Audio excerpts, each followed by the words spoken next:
Hello world, I'm Chris Pirillo and you've tuned into another live edition of the Locker Gnome Daily Report, or TLDR for short. It's about an hour long, usually during this live broadcast. I'm joined by my patrons. You can become a patron by heading over to chrispirillo.com if you want all of TLDR. Today's topic was going to be a little trick that I discovered last night with my iPhone to potentially speed up the responsiveness of the Springboard, where you have all of your app icons and folders. It's a nice little trick, but I'm going to do that video tomorrow. Instead, today, you, lucky you, get to hear my mom's review / perspective / responses to questions related to the iPhone 6s. Her iPhone 6s, of course, moving from an iPhone 4s, skipping 4 generations entirely. Oh, an iPhone 4. Never mind. Her old phone was even older than I thought. It was downright decrepit, the phone. My mom, still very wily in her youth. After this, after my preamble here, and after Mom gets through telling you what she thinks, and she's going to tell you what she thinks. But trust me, you're in for it. And after she's done with that, I'm going to move on to answering questions from the patrons, my community of patrons back here. And then after that, then I'm going to be talking about today's news. And there's plenty of news to cover back there. Oh, nice. Did you see that little... My face just popped up there over the side. Because the thing is, I'm zooming in on chat back here. So I've got to move the cursor just a little bit. There we go. Okay, and then hit escape. Now, you should not see my cartoon face pop up behind me again. One of the questions, by the way, was when the Bonsai Baby project was going to be wrapping up, potentially over the weekend, so stay tuned for that when the vlog is recorded. Okay, so I'm going to go ahead and pass this off or on or along preposition to my mom and let her sit in the hot seat and answer the questions that I ask her, because it's going to kind of move along that way. And I think, are you ready? Mm-hmm. I think that's the way we're going to do it. Okay, first we're going to show that she doesn't read ebooks. No, she does, actually. It's not just printed books. She reads ebooks, too. But that's not the topic. I didn't change the page. I swear I didn't change the page. Okay. Why did you finally decide to move from an iPhone 4 to an iPhone 6s? Well, for me, it was because my battery sucked on the 4 because we had it so long.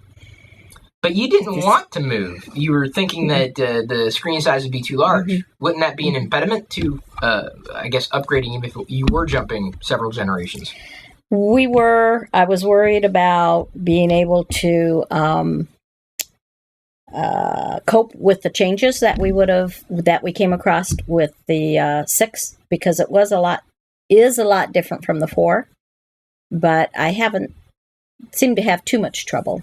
Oh, so the migration from the slightly smaller screen to the slightly larger screen wasn't as jarring as you originally thought it was going to be? No, I was worried, number one, because my hands are pretty small, and I just got the 6S. I didn't get the Plus because my hands are small. And so I was worried that would it fit into the pockets of my purse, into my jeans pockets? Am I going to be able to handle it, or I'm going to be dropping it all the time, or things like that? But it's been okay. It has been okay. I do find it's difficult for me to turn it off and on here like that, because usually my thumb hits the volume, so I have to. That's a little difficult for me. So, and on I turn it here, but off it's kind of hard for me. So that's probably the hardest thing about the bigger size. Are you trying to use it with one hand specifically, like you might have used it the 4 with one hand, or are you always using it with 2 hands primarily? Primary with 2 hands, probably. Yeah. So then it was just the battery life that drove you, not necessarily all the other upgraded technology in the phone. The battery of the 4 just kind of getting old. Pretty much. Yeah, it was just getting old. It was time for something new. And there are a lot of things that I like about the new one. Like? I love the fingerprint turn on thingy, the identification. That's like super cool to me because I don't have to worry about, because before on the 4, I had some apps in here that I wanted to keep locked out. Starbucks. Oops, can I say that? You could say, sure. Because I had money on that app and I wanted to keep it locked. So I had to keep that locked all the time. Now, I just hit a button and everything's on and I don't have to keep that locked. Plus, if I lose this, then, because especially when we'd go out of town, I would always lock my phone. So now it's locked all the time, whether I'm in town or out of town, wherever, and it's very easy just to turn it on. Why would you only lock it when you were going out of town? I don't know. That's just something I did. I don't know. I can't tell you. Okay. Okay. Because it was really a pain to keep it locked all the time. Oh. It was a pain. Okay, and put in the code, and, blah, blah, blah. So you haven't used the Touch ID fingerprint sensor for anything apart from locking or unlocking the device? Yeah, right. That's it? Correct. Okay. Yeah. Is there other things? Yes. Like Apple Pay. That's like one of the biggest reasons I don't have Apple Pay well, yet. you do have it. You just haven't necessarily done everything with it. I have not. So then, in terms of the camera, have you found that you're taking better photos or that the photos themselves turn out to be better? I think that between the process versus the output. Probably the photo itself turns out better. Taking better pictures? Not necessarily. I'm having, there's just a lot of different things on it, like the burst thing, that was like, okay. And I took several pictures with the burst, but I found out that if you didn't want all those pictures and you wanted to only delete 2 or 3 of them and keep some, you really couldn't because it would delete the whole burst thing, I think. Yeah, you could keep your favorites. You could choose your favorites from the burst. There are several modes. You could either do a burst shot and get 74 pictures, let's say, or you could choose to take an HDR photo, high definition range. Oh, I gotta learn that. Yeah, that's the HDR mode, and then, high dynamic range, not high definition. My bad. And then live photo, which is the little circle thing. Okay. Well, yeah, that live photo thing's kind of cool. I don't really use it. I mean, there's a lot. There's a lot on this phone that someone that is just easygoing person, how do I want to say, not easygoing, not a tech person. Average. Yeah, an average person. There's a lot on the phone that really we probably won't ever use. Did you notice, apart from the screen change and the Touch ID, did you notice any other dramatic differences between the iPhone 4 and the 6S? Really jumped out at you? No, I think some of the features are neat, though. I mean, like doing the Hey Siri. That's so cool. And being able to send a text by just doing Hey Siri, or that text, when you're in text and you want to use the voice text. I didn't know that there was, until you showed me, that there was a microphone one, but then there was always one that you could just talk to it and it would type out the text. So that's kind of neat. That's a cool feature to me, especially if I'm busy and I don't have time to type out a text. I could just hit the button and say blah blah blah blah. Did you have? I like that one. Your apps, the apps that came. Did you have any that you kept, that you got rid of, that you upgraded, or that you changed?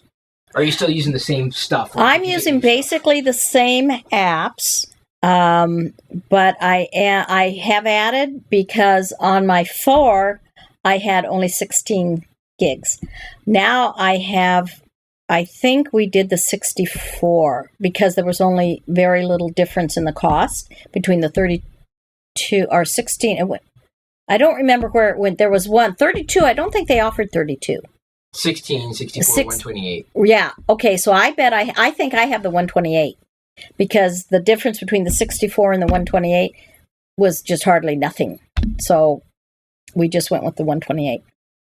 Then are you loading more apps, or are you feeling that most of that space is going to be taken up by media? I am not worried about loading apps anymore or loading songs anymore. I mean, on my 4, that was another reason to change. Because I used my phone for when I walk, so I played music on it. I was really close to being out of my gigs. So now I don't. Storage capacity. Yeah. So now I don't worry about it. So then, except I have to worry about iCloud. Well, yeah, that's a completely different topic, I guess. I don't think you need to be as concerned about it as much as you think you are. The other bit of news that was kind of jarring for you, and I'm curious to know your take, and it's somewhat related to the phone, because I assume that at this stage, even though you've had or probably still have a digital camera, this phone is your primary camera, correct? Yes. Okay. You've used Picasa, which was software that was acquired by Google years ago, that has now been announced that they're no longer going to update it. It's end of life, and people are now going to migrate to Google Photos. Mm-hmm.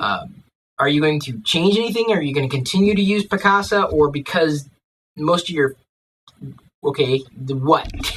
Google. What? I like the Picasa. I don't. I like learning new things, but sometimes it just feels comfortable with knowing how to do something. I don't have to think about it. I could just get in there and do it. And now I have to learn a whole new system all over again. But are you not doing that though with the photos that you're taking on your phone? You're not using your phone as your primary. If you're using it as a camera, you're not using the Photos app on the phone as a photos management Not system? Really. Is there a reason why? You just haven't? Or are you just I don't know. totally turned off by the... Did you know that you could do that? Yeah, I know that there's a thing for albums and sharing and all that kind of thing. But I like to be able to put it on my computer because it's bigger. And I like being able to go in and do the editing there so I can see it better. And then I have it stored there. And then once a year or thereabouts, I put it on a external drive, and that's stored. Those pictures are stored. I know they're stored. I'm not going to lose them. I don't worry about it. And then off of my computer, I'll delete the ones that I don't want. So, well, the Photos management tool that's built into iOS, as well as you use a Mac, so OS 10, and then your iPad, everything could be automatically in sync with one another. I understand that, but I really don't want that. Okay. And Dad, I really don't. He kind of feels the same way. Why wouldn't you want? Why would you not want that level of convenience? Okay, my iPad only has 32 gigs, and if I'm storing pictures on that, that's taking up a lot of gigs. And why do I want pictures there when I have them on my Mac? I don't need them over there. I don't really even need them on my phone. As soon as I've moved them, they usually get deleted off my phone. Yeah. Why? Yeah. Why? I don't want them in pictures. Pictures are cool. Pictures serve their purpose. They help with your memory, and they're cute, especially with my grandchildren. But I don't need to look at those forever. Okay. So I don't need them on everything. This is a good question. Liz is asking it, actually. Does your mom, that's the way they say it in Canada, use the health feature? I use mine to count steps sometimes and sync with my Fitbit. So have you thought about getting I think you have a Fitbit, don't you? I have a Fitbit. Yeah. But getting an Apple Watch and having everything in sync with the health app on there, have you thought about that, or do you look at the health app at all? I thought that was a cool app.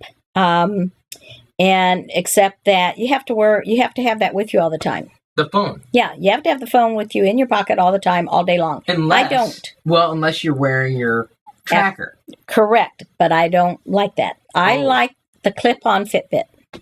Could you not wear the clip-on Fitbit everywhere just to know where you were in terms of activity? You could.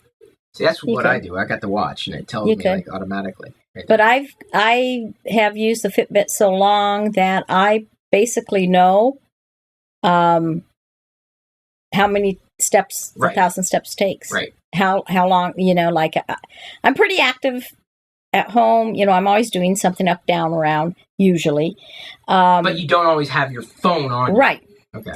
And so I've learned with my Fitbit, with my own regular activity at home, if I go for a 45-minute walk, I've probably made my 10,000 steps. So the health aspect of, upgrading and having the health app and the updated the sensors and the accelerometer and all that the pedometer stuff. On here. Yeah, effectively, what turns into a pedometer. That wasn't as much of a draw for you, though you are conscious about how much you're moving. No, it wasn't a draw. I thought it was cool. I really thought it was cool. If I wanted to turn it on and keep it on my phone on me all day long, then yeah, I could, or I could get a device, but I don't want to wear a watch. Again, I like the clip, so I could clip it to a blouse or a pocket or something, and I don't have to worry about, oh gosh, I'm doing dishes now. Oh, I got to take this watch off. No, thank you, no. Not a big deal. Well, it is to me because my hands are always. No, I'm saying it's not a big deal for you. No, that's why you're not doing it. Because my hands are always in water or dirt or something. Did you find it the newer system? And I'd imagine the response, but did you find it to be faster, more responsive than your older phone? Oh yeah. There would be some days that I would open the phone. One of my apps, one in particular, and it would just spin and it'd spin and it'd spin and it'd spin, and it was like, but. This is real quick, very quick, which is nice. And again, it was probably because our phone was so old. Yeah, well, that's it was fast for the time, but then Apple didn't really optimize their software. Right. In terms of feeling that do you feel that you made the right decision, or in terms of using it, do you feel that you would want to move back to the 4, or would you be just as happy? I mean, would that be very difficult for you to do at this stage? It would be difficult to move backwards. And yes, I think it was the right time to do that. I was really looking forward to it because there again, my old phone, I couldn't get, it would, if I got down to 50%, I knew it was going to be gone within an hour or two. The battery on it. It was not good. Can you get through the day with this battery then? Oh yeah. Yeah, I can. But I will say this, I did have to, that's probably one of the things that was fairly disappointing was there's a lot on here that, again, an average person isn't going to use and that I don't need. And so I learned that some of the things I turned off, I don't want on, and to help extend my battery. Again, the battery life on the 4, I think I went 3 or 4 days without plugging in. This one, I have to do it probably every other day. So you don't plug it in every night? No, I don't. And I have, and again, I know you said that the battery technology has changed a lot, but I still try to wait for it to go down as far as it'll go. And then, unless I know I'm going to do something the next day and I'm going to need that battery, then I plug it in. But yeah, that's disappointing. The battery life to me is disappointing. So do you find that this is your primary computing device? Because you have a Mac, you have an iPad. You don't really use any other type of computer at this stage? Yeah, this would probably be, I check email, I check Facebook, I check Instagram, I do, Google things. Yeah, this is probably my primary one. Again, when this morning I needed to get into something that I was ordering, so I went to my Mac because it's bigger. And I can see it better, and I can see the whole thing, the whole website. So my Mac's important to me. The iPad I use it to read my books. And of course, games for the grandkids. Right. It's probably the 2 things that I do the most on that. And that's an older iPad. Oh, and vlogs. I watch the vlogs. The video on the iPad. Right, because it's difficult for me to watch a vlog on the phone. So wait a minute. So what then, and I realize this is kind of a sidebar of sorts, but what would dictate then you using your laptop over your iPad? Well, why would you use a laptop instead of an iPad to do something? It's bigger screen. Really? For my eyes, bigger screen, yeah. It's about the same size. No, it's a little bit bigger. Maybe a little. It's a little bit bigger. So then, sorry.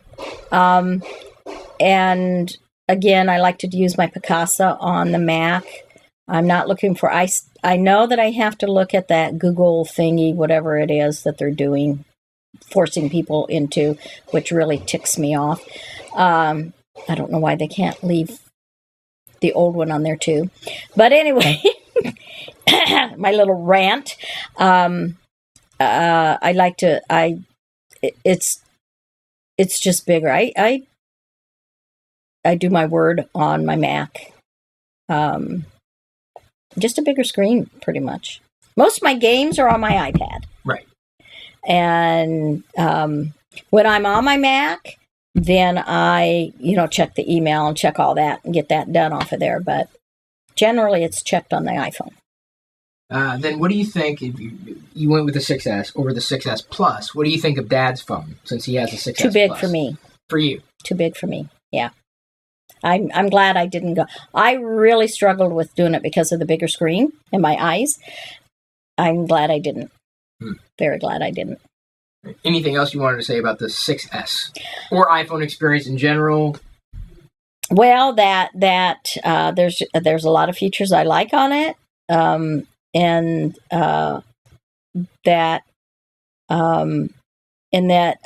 it has a lot of things on it that probably an average person doesn't need, and average person might not know that there's a lot of things that they need to turn off if they want to save their battery a little bit, and there are.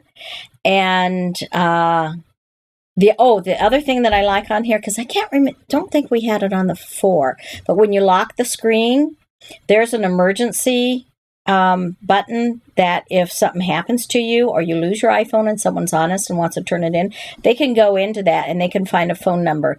And yeah, it does have medical information if you want to put that in, which again, if you're in a case of an emergency, yeah, that might be pretty important. I'm allergic to tetanus. So yeah, I put that in there. Does that have the average door? I don't know what it's going to, if someone dishonest finds it, go, oh, she's allergic to tetanus, big deal. Is there anything that you would want to see, let's say in a next iPhone or another iPhone, anything that you feel it's missing or could have or should have? Not that I could think of. I mean, they kind of think of everything. Outside of a lot of the things that are on it, an average person doesn't really need. And like, I've turned a lot of my things off for the battery. Your dad hasn't touched any original settings. Right. I mean, I must have spent the first week going in and out and checking everything and saying, well, I don't need these notifications. And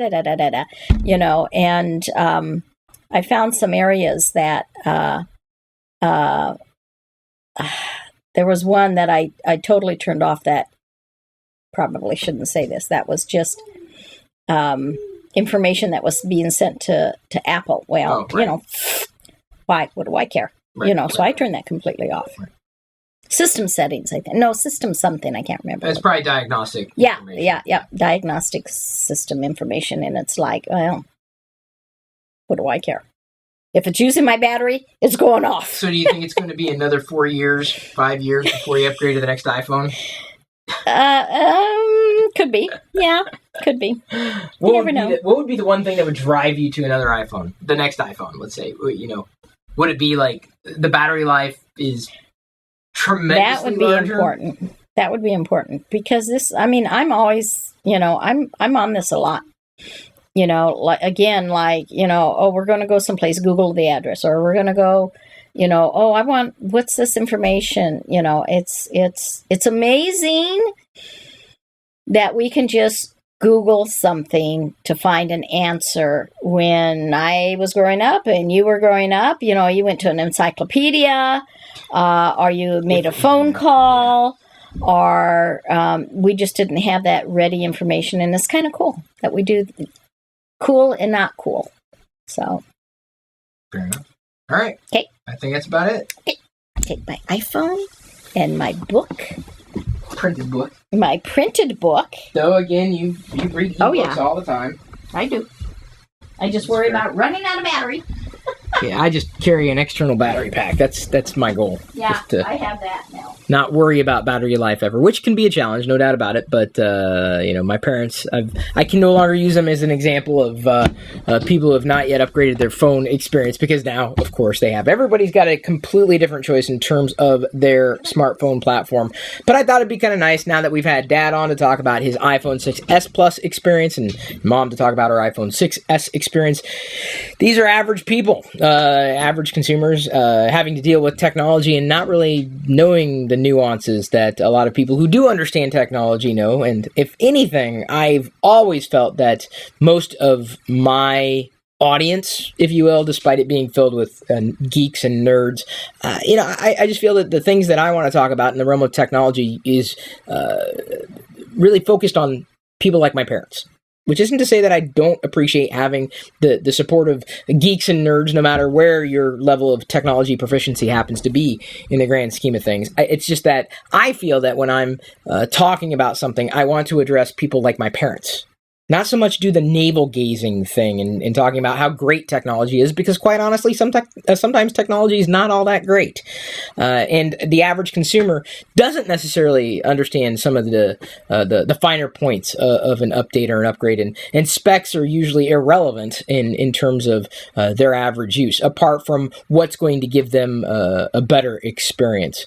But it is, it's something that, impacts us all. And I like talking about a primary computing experience now, moving on from, even with my mom, having a desktop and a tablet. She uses her smartphone more often than not. And, I think eventually, and I'd imagine like 2 years from now, she will have migrated. My opinion is that she should move.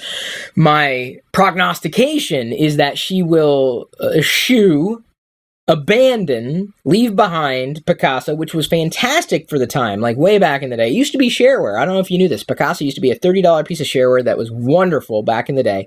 And I used it for a number of years and eventually found my way off of it. I think she's going to migrate to Apple's Photos. I haven't really shown her Google Photos yet. I did slightly to say that, hey, this is where Picasa is going. Google's pushing people to Google Photos. And I think Google Photos could work very well for Mom. But again, when I understand the benefit of something, unless it's going to work in her workflow, introducing it could just introduce more confusion. So right now is not the time to talk about, hey, let's migrate you to Google Photos so you never have to worry about storage again, because she thinks about photos differently than you or I might think about photos. And then she's worried about the cloud, even though I think we've explained to most people that the cloud is nothing more than the internet. Okay, I'm moving on to Pirillo picks now, and the t-shirt is not Star Wars.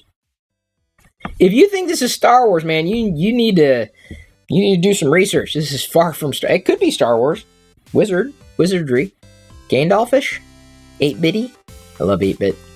I'm going to move on to Pirillo picks. Then I'm going to be answering questions with the patrons, and then I'm going to be talking about today's news. And there is, like I said, a fair amount to cover here. Not done with TLDR by a long shot. If you want to see all of this broadcast, head over to chrispirillo.com. Today's free podcast highlight was brought to you by all of my active patrons from chrispirillo.com. If you want access to the full TLDR episodes, both audio, video, past, present, and future, which can be up to an hour long or longer, with even more tech insight from me every weekday, plus other bonus content without ads, and supporting me at the same time, you can sign up to become one of my supernomies too. This is just a brief taste of what I'm producing for you daily. Again, get more through chrispirillo.com.